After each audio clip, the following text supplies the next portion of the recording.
কোনো রাজনৈতিক সংঘাত আমি চাই না। আমি এও সবার উদ্দেশ্যে আমি বলতে চাই যে অপরাধীকে অপরাধী হিসাবে ধরুন। কোনো রাজনৈতিক দলের কর্মী হিসাবে নয়। আওয়ামী লীগ, বিএনপি কে আওয়ামী লীগ সেইগুলো না কিন্তু।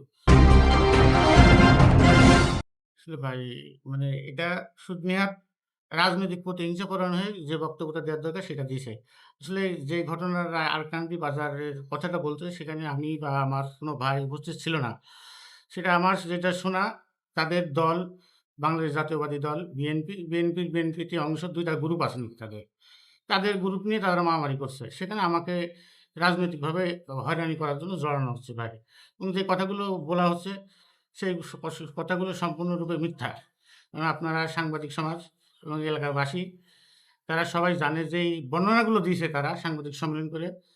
এটা ভাই মানে সম্পূর্ণ ভিত্তিহীন মিথ্যা অভিযোগ। আমি আপনাদের কাছের মাধ্যমে জানাতে চাই যে এই দেশে সভ্য মানুষ আছে। আপনারা সাংবাদিক সমাজ আছে এবং দেশের মানুষ আছে তারা সুস্থ তদন্ত করে যদি আমি দোষী হই তো আমার বিরুদ্ধে ব্যবস্থা নিলে আমার আপত্তি নেই ভাই। কিন্তু যে অভিযোগগুলো দিয়েছে সম্পূর্ণ মিথ্যা এবং আমার জন্য কষ্টকর। আমি বাহাদুরপুর ইউনিয়নের চেয়ারম্যান বর্তমান। সেই চেয়ারম্যান হিসাবেও মানে আমার কি বলবো ভাই? এটা মানে শুধুমাত্র সরকার পরিবর্তন হয়েছে, রাজনৈতিক দলের পরিবর্তন হয়েছে সেটা কিন্তু আমি ব্যক্তিপ্রবণ। আমি কিন্তু এই দেশেরই ছেলে, এই দেশেই আছি। আমি ন্যায় করি কি অন্যায় করি আপনাদের সামনেই আছি। তো আমি প্রশাসন এবং সাংবাদিক সমাজ এবং বাহাদুরপুর ইউনিয়নবাসীর কাছে আমার আকুল আবেদন। দেখেন আপনারা এই ধরনের মিথ্যা প্রোপাগান্ডা ছড়াবেন না। সবাই মিলে আমরা এই দেশটা ভালো রাখি। বাহাদুরপুর ইউনিয়নের যে আমার ইউনিয়ন সীমানা, সেই ইউনিয়নের সীমানার মধ্যে আমি অতীতে বিএনপি নামক যে দল আছে, সেই দলের কারোর বিরুদ্ধে কোনো মামলা, কোনো রকম হয়রানি, কারো বাড়ি দখল, কারো গাড়ি দখল, এই সমস্ত কর্মকাণ্ডে আমি নিজেও বা আমার নিজের থেকে আমার পরিবারের পক্ষ থেকেও কখনো করিনি। এই ইউনিয়নে আমার আব্বা দীর্ঘদিন চেয়ারম্যান ছিলেন। এই ইউনিয়নের ৮৮ মানে যখন বিএনপি গভর্নমেন্ট, খালেদা জিয়ার গভর্নমেন্ট তখনও নির্বাচিত হয়েছে। এবং সর্বশেষে এই ইউনিয়নের মানুষের স্বতঃস্ফূর্ত অংশগ্রহণে আমার আব্বা উপজেলা চেয়ারম্যান নির্বাচিত হয়েছে। এই ইউনিয়ন সর্বদলীয়ভাবেই আমার পরিবার বা আমরা কোনোদিনই ভাবি না যে ইউনিয়নে আমাদের পরিবারের বাইরে কোনো দল আছে। রাজনৈতিকভাবে আমরা আমার আওয়ামী লীগের সমর্থিত এবং আমি ২০০৪ সালেও ১১ সালে যে নির্বাচন হয়, আমি কিন্তু তখন আমার মার্কা কিন্তু দেওয়াল ঘড়ি ছিল।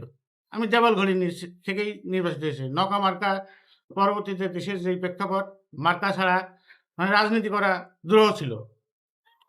আমিও কিন্তু আওয়ামী লীগ দ্বারা নির্যাতিত, নিষ্পেষিত। তা আমি আমার ইউনিয়নের মানুষের প্রতি বিশ্বাস আছে। এই ইউনিয়নের সর্বস্তরের মানুষের পাশে থাকতে চাই। কোনো রাজনৈতিক সংঘাত আমি চাই না। আমি এও সবার উদ্দেশ্যে আমি বলতে চাই যে অপরাধীকে অপরাধী হিসাবে ধরুন।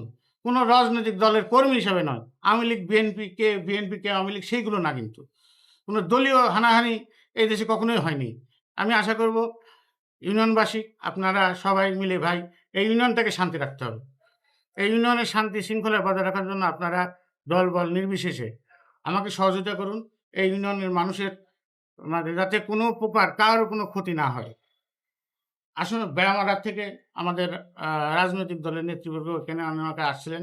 আমি আপনাদের কাছে অনুরোধ করব, আপনারাও এই দেশের একজন সক্রিয় রাজনৈতিক কর্মী, যে অভিযোগগুলো আমার বিরুদ্ধে আনা হয়েছে, সেই অভিযোগগুলো একজন রাজনৈতিক নেতা হিসাবে, একজন রাজনৈতিক কর্মী হিসাবে আপনিও কখনো সেই কর্মকাণ্ডগুলোতে অংশগ্রহণ করেন না, আমিও করি না। এইটাই স্বাভাবিক।